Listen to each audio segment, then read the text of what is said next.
An Hobbit e brezhonek. An oberen fantasie klassel skrivet gant J.R.R. Tolkien. En droidiges brezhonek dispar gant Alan Dipod. Neves as gwele da rezet gantan gant skwaset Joshua Tyra. En bannet gant Evertype.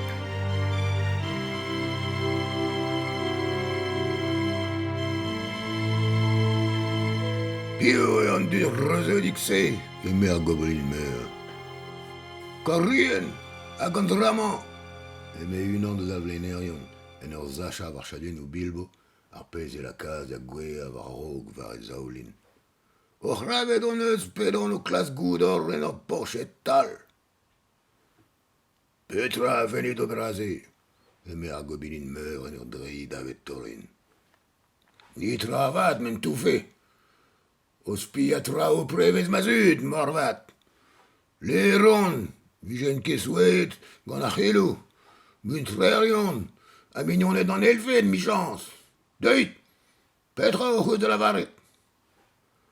Torin a c'hor o zo kourc'hemen, a elgerias. No a nemet de la varen seven, trakin.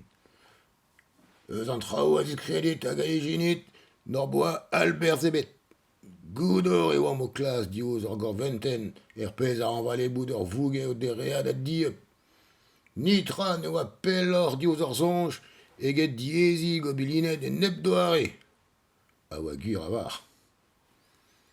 Hem, ar gobilin meur.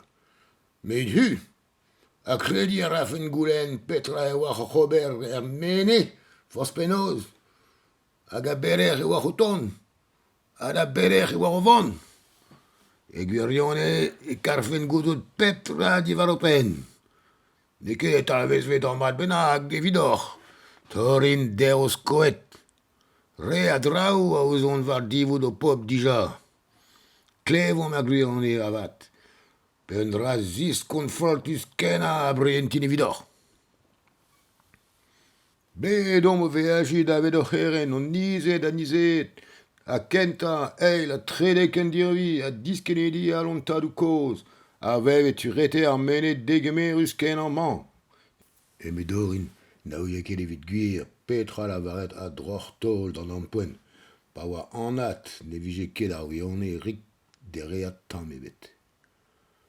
Ur gaouiere az poulanus meurbet, me unan eus elvenerion. Skoet ebet meur a eniezon tud, gant ar fweltr er vougeo. Pa bedjom ma c'hoazou yomant da zisken. A ker maro a menin. A kemen ze ne ket bet displeget gantan. Asten a reas ar c'hleze a oa bet douget gotorin, ar c'hleze a zeuet eus kev an drolet.